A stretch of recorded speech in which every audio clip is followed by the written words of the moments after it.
북한은 저런 도발을 하지만은 미국이 무서워서 전쟁을 못 일으켜요. 네. 우리 한국은 미국이 못하게 하니까 전쟁을 못 일으키는데 지금 현재 일촉즉발로 가고 있지 않습니까? 매일 쏴대고 매일 쏘면은 이게 되겠냐 이거죠. 만약 전쟁이 나면 어떻게 되죠? 이 판국이? 다 죽죠. 그걸. 그래서 나는 네. 자꾸 얘기한 거예요. 대통령님, 이럴 때가 아닙니다. 지금 정치를 살려서 이재명 대표와 협치를 해서 네. 영수회담을 해서 첫째는 대북 문제, 네. 경제 문제, 외교 문제를 잘 대처해야 됩니다.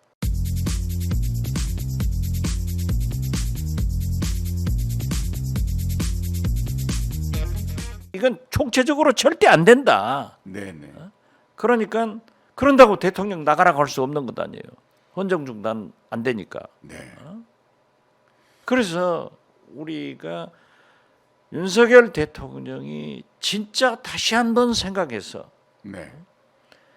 총체적으로 바꿔가지고 나라를 이렇게 이끌고 가겠다. 이제 4년 반밖에 안 남았어요. 우리는 네. 박정희 시대도 살았고 네. 전두환 시대도 살았지만은 결국 국민이 이겼어요. 네. 어떤 경우에도 역사는요. 도도히 흘러가는 물결은 바른 방향으로 갔지. 그러나 한 단면을 딱 잘라보면은 아주 추잡한 사건이 있죠. 그렇지만 그것은 묻혀요. 네. 그래서 지금 6개월 된 윤석열 정부가 지난 6개월간 뭐 했습니까? 이렇게 혼란을 가중시키고 한 거라고는 진짜 문재인 대통령 용공으로 이재명 대표 비리로 네네. 탄압한 것밖에 없지 않습니까? 제가 해당이 돼서 문제가 아니라 오늘 한겨레 신문을 보면은 대통령 기록관을 또 압수수색 영장을 발부해 가지고 압수한다는 거. 지금 한다는 거예요. 아니 아무리 해봐야 지금 우리가 4개월 됐습니다. 네. 어떤 의미에서 보면은 이 간단한 사건을 대통령 기록물 거기에 문재인 대통령이 저희들한테 지시했는가 이것을 찾으려고 하지만은 제가 그러지 않습니까? 없다고. 없다. 애당초 안 했으니까. 못 찾는 게 아니라 없다. 네. 그 사실이 아니다. 아니 그래 김대중 대통령 비서실장하고 문재인 정부 국정원장 한 사람이 나서려고 거짓말하겠어요? 그러니까요. 저는 그렇게 안 봐요. 아니 거기서 아니 지금 이럴 때가 아니다 이거죠. 올해까지 끌고 갈 그렇죠. 계산인 거죠? 계속. 자 서해에서 네. 우리 공무원이 북한 해군에 의거해서 피격됐다. 네. 이것도 슬픈 일이고 나쁜 일이죠. 그렇지만 규명을 해야죠. 네. 그것을 위해서 국방부 장관, 해경청장을 구속하고 지금 현재 156명이 죽은 사망한 이런 희생자들 이것도 철저히 조사해야죠. 네. 근데 그거 서해 그건 이미 했잖아요. 아니 하고 있는데 아니 과거에 다 끝났잖아요. 글쎄요. 그런데 끝난 뒤에 그것을 또 뒤진다. 그걸 우리가 따지자는 게 아니에요. 그 뭐 의혹이 있으면 해라 이겁니다. 그러지 신속하게 해야지. 이런 넉 달간 하고 또 올해 질질 끌겠다는 뜻 아닙니까? 12월 그 기록까지 압수수색에서 다 보겠다. 지금 제가 오프닝에서도 말씀드렸습니다만 북한에서는 계속 동해 쪽에 미사일을 날리고 울릉도 근해 떨어졌어요. 서해도 하고 다방면으로 계속 그렇게 하고 대륙간 단도탄을 쐈잖아요. 그렇죠. 지금 우리는 또 한미 공중연합훈련이 언제까지입니까? 우리가? 언제까지인지는 몰라도 지금 하고 있죠. 그래서 보면은 그쪽에서는 그야말로 도발을 했지 않습니까? 동해상의 군사 분계선 남쪽으로. 네. 우리도 역시 군사분계선 북쪽으로 쐈습니다. 그래서 대응 사격을 대응 했죠. 사격했죠. 오늘 조선일보는 네. 아주 잘했다 이런 평가를 했더라고요. 그러면 더 한 발 한 발 더 나가면 결국 어떻게 되는 건데요? 전쟁이죠. 전쟁이죠. 그걸 잘했다고 하면 됩니까? 아니 조선일보 아니, 입장에서는 대응을 강하게 해줬다. 아 그거는 나는 맞는데. 좋은 의미로 받아들이는데요.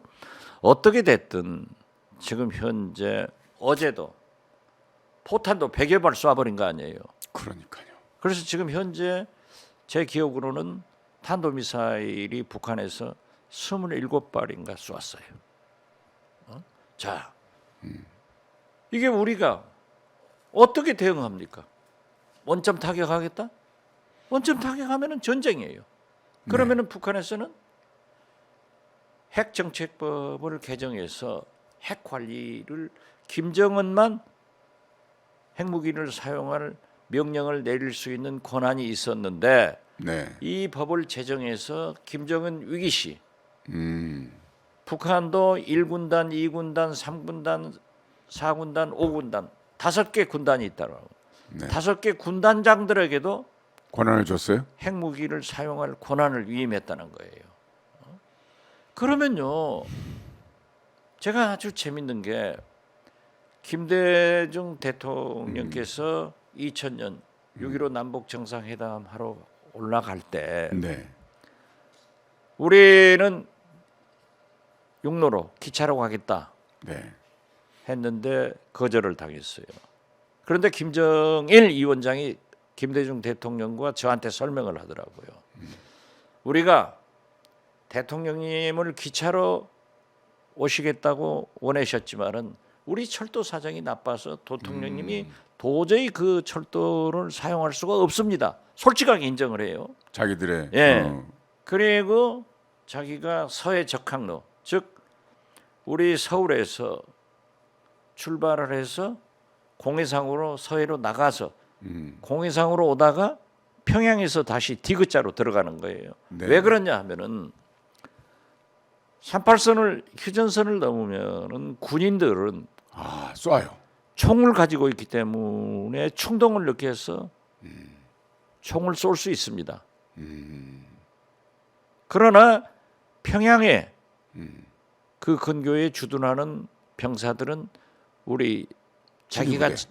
충분하게 장악할 수 있으니까 그 안전을 위해서 디귿자형 지금 현재까지도 활용되고 있는 서해 직항로를 사용하게 했습니다. 그런 얘기예요. 그러면서 제가 6.15 이후 2000년 8.15 때 제가 올라가서 김정일과 3시간 반 얘기를 하는데 한미연합사 훈련하지 마라. 그래서 당신들도 훈련하면서 왜 우리한테 훈련 못하게 하냐. 지금 네. 똑같은 거예요. 한미 지금 훈련하고 있잖아요. 그렇습니다. 아주 민감해요. 왜 못하게 하냐. 그랬더니 전쟁은 영토로 날 수도 있지만은 종교로 날 수 있지만은 우발적인 전쟁이 더 크다 네. 하면서 한국에서 미군과 합동 훈련하면서 군함이 20척 뜨면은 대칭해서 북한도 떠야 되고 네. 비행기 공군기가 20척 뜨면은 자기들도 20대가 떠야 되고 사단이 움직이면 자기들도 움직여 줘야 된다. 하지 말라고. 우리 당신들 침공할 생각 전혀 없다. 그랬더니 그러는 거예요. 만약에 그렇게 대칭적으로 안 하면은 북한 땅이 뻥 뚫렸을 때 한국 또는 미군들이 들어와 버리면 끝난다. 자기들은 그런 생각을 가지고 있더라고요. 그런데 지금도 이렇게 훈련을 하는데 자기들은 계속 막 포도 쏴버리고 어제 100발 정도 쏴버린 거 아니에요. 이렇게 쏘는데 이게 지금 어떻게 가냐 이거죠. 그래서 나는 전쟁을 막아야 된다. 어느 한쪽에서 자제를 먼저 하면 다른 한쪽에서 다 할까요? 그렇기 때문에 제가 볼 때는 그래요. 제가 지금까지 오랫동안 국회에서 경험한 바에 의거하면은 연평도 표격 사건 같은 것을 보더라도 북한은 저런 도발을 하지만은 미국이 무서워서 전쟁을 못 일으켜요. 네. 우리 한국은 미국이 못하게 하니까 전쟁을 못 일으키는데 지금 현재 일촉즉발로 가고 있지 않습니까? 매일 쏴대고 매일 쏘면은 이게 되겠냐 이거죠. 만약 전쟁이 나면 어떻게 되죠? 이 판국이? 다 죽죠. 그걸. 그래서 나는 네. 자꾸 얘기한 거예요. 대통령님, 이럴 때가 아닙니다. 지금 정치를 살려서 이재명 대표와 협치를 해서 네. 영수회담을 해서 첫째는 대북 문제, 네. 경제 문제, 외교 문제를 잘 대처해야 됩니다. 오늘 보세요. 소비자 물가가 5.7%또 올라갔잖아요. 그렇습니다. 미국이 0.75%또 빅스태핑 했잖아요. 우리도 안 할 수가 없을 따라가야죠. 거예요. 금리 올라야죠 또. 환율.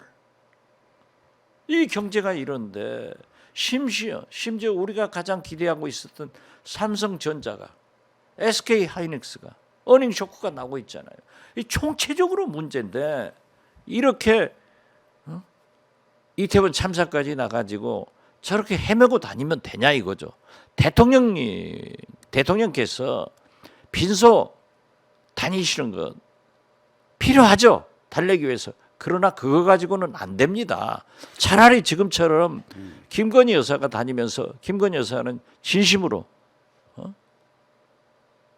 그 어린 학생한테 누나를 못 지켜줘서 미안하다.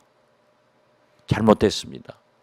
이렇게 하는 걸 보고 저는 빈소는 김건희 여사가 다니고 대통령은 이게 수습 그리고 결단을 내려서 감동적인 정치를 해야 모든 것이 풀린다 그렇게 생각합니다. 복합적으로 그야말로 총체적 난국인데 감당할 수 있겠습니까? 감당해야죠.